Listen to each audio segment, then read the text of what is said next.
I think we've all been there. I've asked this question a lot to myself. I have a creative business. How do I have it grow? And then you go on Instagram or you go to YouTube and people tell you, oh, of course, you need a community. You need to, you have a product, but you don't have a community that wants to buy from you. And I think that's a really scammy or upside down view of how to actually go about it. So in this video, I wanted to give you 3 tools about how to actually build community in a way that feels authentic. Hopefully you feel that from Silo itself. Number 1 has 3 phases. Number 2 is so valuable, and I think a lot of people are not using it to their advantage. And number 3 is what I use every day to stay in touch with my community here at Silo Creative. Okay, I guess we should probably get into it, right? That's what we're all here for. We're here for Austin to read number 1, 2, and 3 and then get out of here. Yeah, that's probably it. Number 1, Instagram itself, your posts and your profile. This is what everyone does, but how to level it up is a little bit different, and get people to actually engage with you is a whole nother being, right? We have all started an Instagram photography page, let's say. We've had our first 120 people follow us that are our friends and family that want to see us succeed. We post 7 photos and then 3 months later, you don't see anything on the feed. Part of building a community is being consistent and showing up for other people as well. So if you are consistently outputting, that's great, and that'll help drive traffic to your page. But think about providing value either in the captions or in the stories or in the posts themselves. That's gonna help you drive understanding of who you are and why you're doing this, instead of just Steve and Linda 2/14/2025.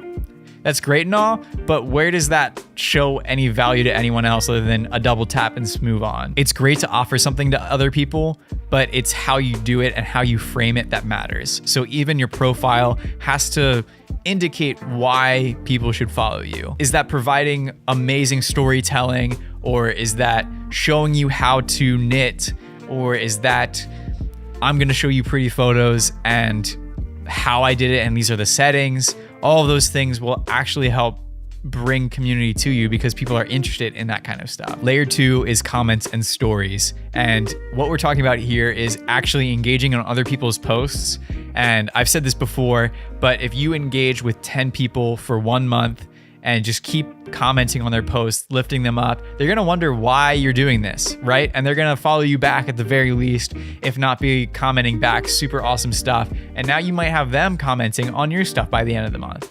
If you did that for 1 year, you'd have 120 new people that would be engaging in your stuff. And that's large enough, honestly, but you can scale that continually and just be a cheerleader for other people, because that's what people want. They want to feel important, right? I was in a meeting the other day and someone brought up a really cool point, which is everyone has an invisible sign hanging around their neck that says, make me feel important. We can do that. As creatives, we're able to make other people feel important and empower them, encourage them to do things. So why not do that in your comments? And then on your stories, be able to interact with people in an organic way. And then on your stories, think about how relatable you could be.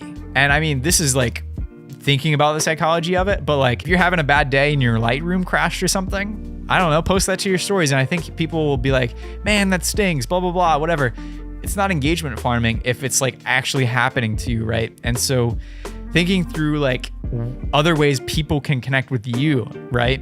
It's not just I'm putting stuff out there, it's a digital portfolio, but how can people speak into your life? And giving them opportunities to do that will help bring a reciprocal circle of engagement to each other. Layer 3 of Instagram is DMs. And I think this is something that is not leveraged enough. And not to say that I'm DM marketing people and automating this or anything like that, because I don't think that's how you should go about this.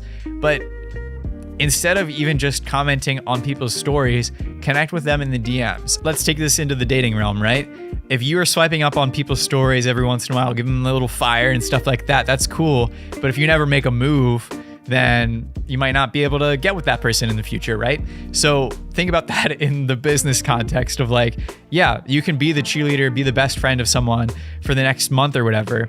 But if you're not closing the deal, I don't like that term, but if you're not eventually coming into their DMs and being yo, I just want to say you're super cool, no ulterior motive, I just really like what you're up to, like what you're doing, I find it really interesting, can you clarify this thing? Asking any of those kinds of questions or just saying a statement, not expecting anything in return, is such a powerful tool, because that just sets you up for the initial engagement already happened. Now anything that you do on top of that, if that's a week later, if that's a day later, is just icing on the cake. Like, it's so much easier to do that once you have at least a relationship started with that person. So consider doing DMs, just reaching out to people and encouraging them and just making them feel important. Second tool that I think will help you build community is business cards. And not for the reason you think, it's more about the implications of what they do, right?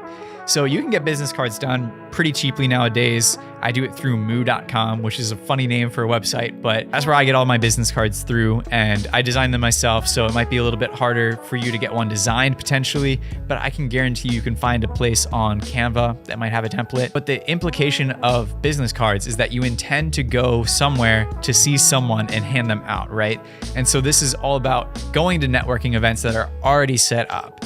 So you might be building a community yourself, but what does it look like to participate in community in other places? And even if that's a one-off networking event, I don't particularly love networking events because it seems a little transactional, but what can you do to get your name out there? And the business card is all about connection, right? It's that DM, but in real life. If you are connecting with someone and you end the conversation and you drop the business card like that, boom, now they can find you online. Maybe that's a new follower, a new cheerleader, but take that seriously and follow up with them. And don't be afraid to do that, because I guarantee you 90% of the people that are there at the event are not gonna follow up in a very personalized way. So consider doing that with your business cards. If that's at a silo event, please do it. Bring your business cards and make the connections, because those are so valuable. Number 3 is Discord. And on my notes to the side here, I just have written out, you know why. And that is because that has transformed the way I think about community. Because if you think about community, I think about it in big events, right? Or weekly events, right? You think about, oh man, going to a networking event, going to a retreat, that's where my community is. And maybe some of you guys go to church. That's a weekly occurrence that you see the same people hopefully every single time. And that transforms your life, right? You see them so often that you can ask about updates about things, and you're not like going through a whole, I don't know if you guys go through this, but like when you meet up with friends only like once every 3 months or whatever, you like have to upload their entire like 3 months into your life. And that can take a while. And that's just like catch up after catch up after catch up, instead of like, no, I can ask you a question about literally what you did last night, and it's relevant and super interesting. So Discord for me, sorry for that tangent, is all about like the in between those big tentpole events. How can I connect with people that are living their lives? What are they having to eat that night? Anything like that. The Silo Discord is full of people that are asking about gear, and I post about my food all the time, just to keep it interesting, because like I don't always just care about photo and video work. But we host suggestions and conversations, and so many people get so much good business advice from being in a Discord that is laid out in a way that like you can have multiple conversations from a lot of different people. And so building community, it can be broken up into different conversations. And I think that's what's so cool, because community is about like multiple things going on at the same time, right? 1 is a conversation, 2, 3, 4 is community, and everything above that is also community. So when you have that many people in a chat, whether that's like 3 or 4 channels in the Discord, it creates an environment where so many different conversations can be happening at one time. You're also building just this network of people that you put together, right? If you're able to get people and invite people into a private group on Facebook, it's a very similar thing. But community on Discord, I think, is king, and it's at a slower rate, obviously, than like Instagram growth, right? You're not gonna get 7 people joining every day for the rest of your life, but the opportunity is there to go deeper. Every day I'm not like having conversations with people on Instagram DMs, but the opportunity is there in Discord. And I think that's, you know, if we're talking about marketing funnel, right? You think about YouTube and Instagram probably at the top because they have reach algorithms. In the middle, you have something like actually going to an event and talking to people one-on-one, and then actually having meetings with them, hopefully afterwards in person. Step 3 is going deep enough that it's a daily connection. Your goal in creating community is for it to live on without you, right? You don't want that to be the only center of attention or thing that has kept this going. Authentic connection comes from when you can step away and that conversation continues. And that's so powerful. So if you take one thing away, think about how, yeah, I can get this conversation going, but can I step back and those people are like actually still friends with each other without me like being the mediator? It's an important thing to think about. So if you take one thing away, think about how, yeah, I can get this conversation going, but can I step back and those people are like actually still friends with each other without me like being the mediator?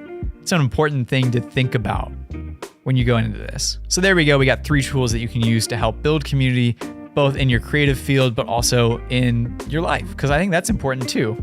Building that friend group that has that group chat, that's community too. And so if you take one thing away from this video, just do it. Just make it happen. If you yourself are not in community, I highly recommend you checking out Silo Creative. We have a Discord and podcast and other YouTube videos and an Instagram page that we love to connect with you and be a part of your life, because your creative journey should not be spent alone.